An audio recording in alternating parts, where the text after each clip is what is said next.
guys, it's Radea and welcome back to my channel Radea TV. Today I'm going to be doing a book review for you guys on Dancing in the Rain by Lynn Joseph. This story follows two youngsters as they face the aftermath and repercussions of a world event 9/11. It is told from the perspective of two youngsters, Brant and Elizabeth. The two families' journeys are told through the innocence of these two youngsters. Both families are affected in different ways, but the cost to both of them are the same. The events of 9/11 replaced their happiness, love, and safety with devastation, indifference, and despair. The first family, Brant's family, was in New York when the event occurred. Shortly after this event, Brant's mother decided that she is going to move back to her home country of the Dominican Republic and take her two sons with her. There they became neighbors with the second family, Elizabeth's family. Elizabeth's dad worked at the restaurant at the very highest level of the World Trade Center. My favorite relationship was that between the two brothers, Brant and Jared. Jared is somewhat of a troubled child, but he's just very misunderstood. Brant, however, is the good kid and he does everything right.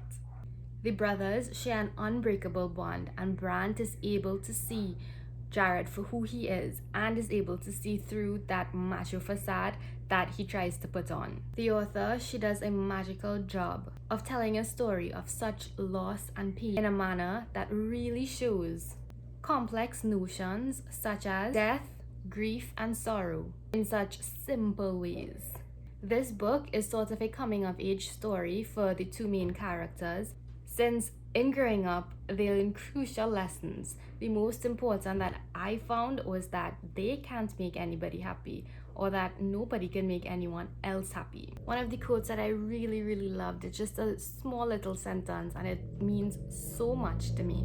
So it is taken from page 153, and it was during a conversation with the two children and Brant's grandfather. He explains to them his struggles with sadness and happiness, right? And then he says that you are not responsible if someone isn't happy, even the people you love the most in the world.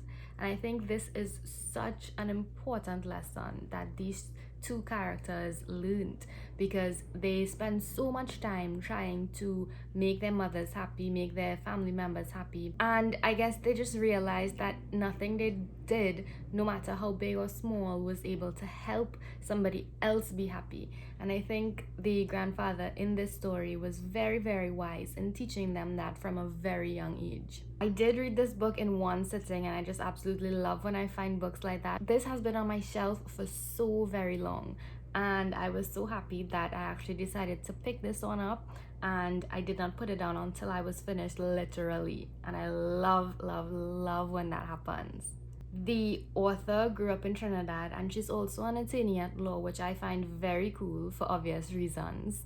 And this story is very personal to her, as she was a trial attorney at the time of 9/11. She was actually heading to court for a trial that particular morning, 2 blocks away from the World Trade Center. So you definitely get that experience in there, and that those emotions are just raw and just so beautifully well put together.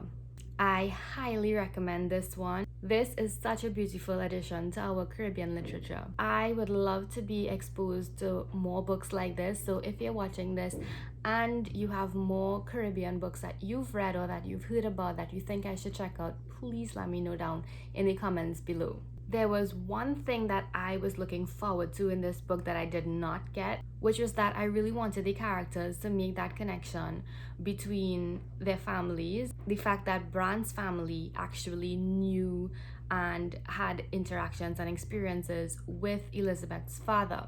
And that never really came up in the book, and I'm not too sure why, but there was a moment where the two mothers did have a conversation, and they did look at their children in a kind of way, and I had a feeling as though that was the conversation where they sort of realized who the other person was. I still wanted to see more of that realization and interaction in the book, and that was something I was definitely looking forward to or anticipating, and I did not get in this book. But that was the only thing that really disappointed me. Otherwise, I have no complaints and I will give this book 4 out of 5 stars. So that was my review of Dancing in the Rain by Lynn Joseph. Thank you so much for watching. I hope you enjoyed this one. See you next time. Bye.